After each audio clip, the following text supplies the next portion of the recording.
Hey, this is Sasha. Thanks for joining me in today's video. And what I want to share with you today is really the spending addiction and the debt problem that we have. It really is a disease as you look at the financial situation of many individuals. So today we're going to talk about debt addiction and more or less how debt becomes a disease. All right, so stay tuned in this video. All right, so I think a lot of people that get into financial troubles, there's just an underlying problem. There's kind of two main things that you need to look at is that, hey, is there the symptoms that we're looking at, or is there the underlying problem that the actual disease? And I think for a lot of people, what they try to do is cope with putting out little mini fires when in fact, they're not taking care of the bigger problem. So it's kind of like, hey, I'll go ahead and take care of this little issue here, this little issue there, and I'll try to save a little money here and there, where the underlying problem is actually much bigger than that. Maybe you're blowing, $50,000 on gambling, but yeah, you might be saving 20 bucks on your groceries here and there every single week. So as you can see, that's a huge issue and problem. And when we look at this, it really is now a disease. When we look at financial situations of many people, it's a disease, and the way that it works and functions is it tears you apart. So here's kind of a comparison that I want to share with you as far as drug addiction versus a debt problem. But before we get there, I do want to remind you we have a lot of great freebies on our website at MyLittleNestEgg.com. So just head on over there. You can see there's some getting started pages and great freebies that you could download, like PDFs, checklists, and mini little video series. All right, so let's check out this issue here. When we look at debt versus kind of drug addiction, and you start trying to compare these things, whether you have a drug addiction or debt, both of these situations you are stressed about, right? If you're in debt, you're stressed about your debt, it's piling up. Drug addiction, you have stress in your life. When you are addicted to drugs, whether it's alcohol or other recreational kind of drugs, you get a euphoria or a high. When you're addicted to debt and you have a debt problem, you are addicted usually to spending, and you get that euphoria and high from spending. So when you spend money, this creates the euphoria and high.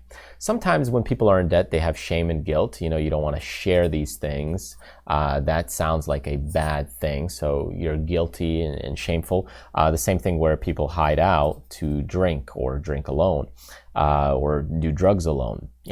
This is the same kind of thing. You're out of control, and that's simply put because, well, hey, your credit card debt continues to rack up, so you're not in control and you don't know how to deal with it. And with drug addiction, the same thing. This could be a chemical based addiction, but nevertheless, you are not in control. It creates family problems and tensions. When you're addicted to drugs, you might be stealing from your family, and then it breaks families apart. And with debt, what happens is there's a lot of marriages that end due to financial divorce or financial reasons.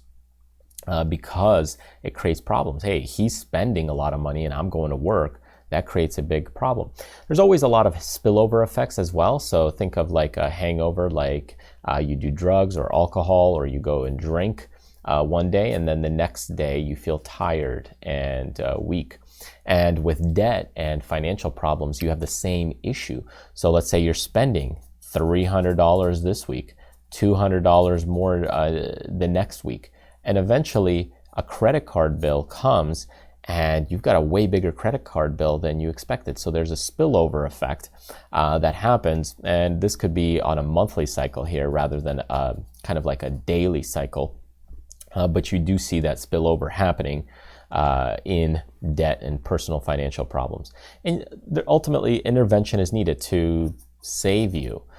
Some people, they need very little intervention and they just need a wake-up chat and a wake-up call.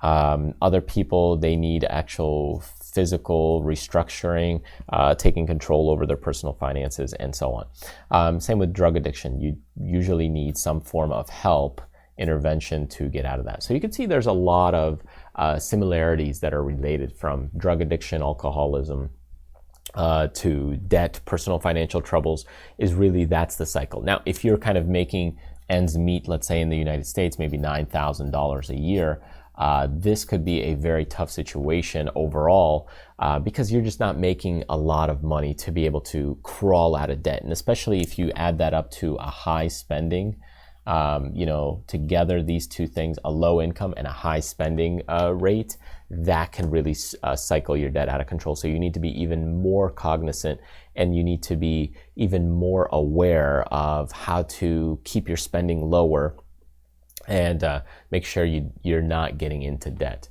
Now, the debt problem, as we look into it, there's kind of two big things behind it. And the first is the symptoms, and this is things you've probably seen, like, let's say, the bills coming in. This is all the debt that you're accumulating, like the credit card problems that you're having.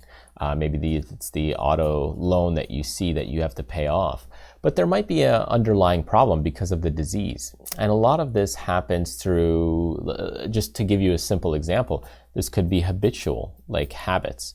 If you have habits that are formed that create this cycle, they will continue to spiral out of control. So even if you are restructure your debt, even if you do personal bankruptcy, you know, and now you're good, you don't have any more bills or credit card debt, you don't have an auto loan, all of these things now, let's say, are taken care of, but will you get back into debt or have the same problem soon after? Yeah, you will, because the disease here, just like an iceberg, here's our iceberg, the disease is feeding what you have, your problems. And you know, if you continue on that cycle, you'll need to do bankruptcy every 10 to 20 years, or, you know, periodically. You're going to have consistent problems all the time, and it'll just keep coming back because it's feeding and fueling this. The only way to really slow down these problems, these symptoms, is to kind of chip away at this big part and reduce it. And if you can do that,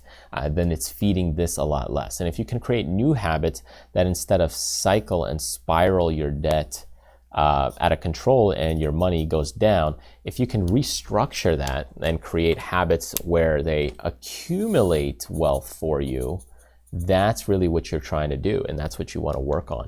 So, you know, I just mentioned habits, but it could be other forms of the disease, compulsiveness, attraction. A lot of this is personal things. Some of it could be education as well.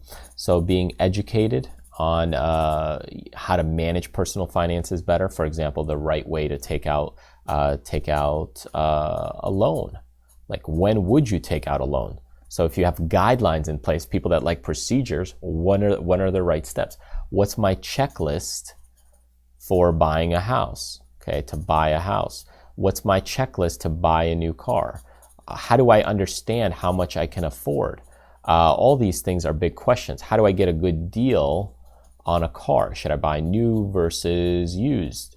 Okay, so some of these things are actually education. Once you're educated enough, you'll see that, hey, this is my habit. This is my checklist to buying a car. This is my checklist to taking out a loan. This is my guideline in this. And then you'll form those habits. So a lot of that is education as well, and it combines the two together. So anyways, you can find some of that education absolutely free on our My Little Nest Egg website. So check that out. Go to the Start Here section and the freebies as well.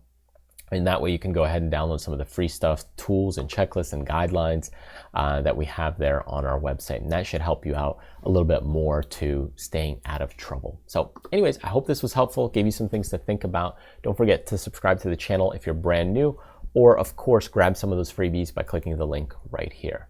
Thank you so much for joining me. And in the end, remember, do what you love, contribute to other people, but most importantly, live life abundantly. I'll see you in the next video.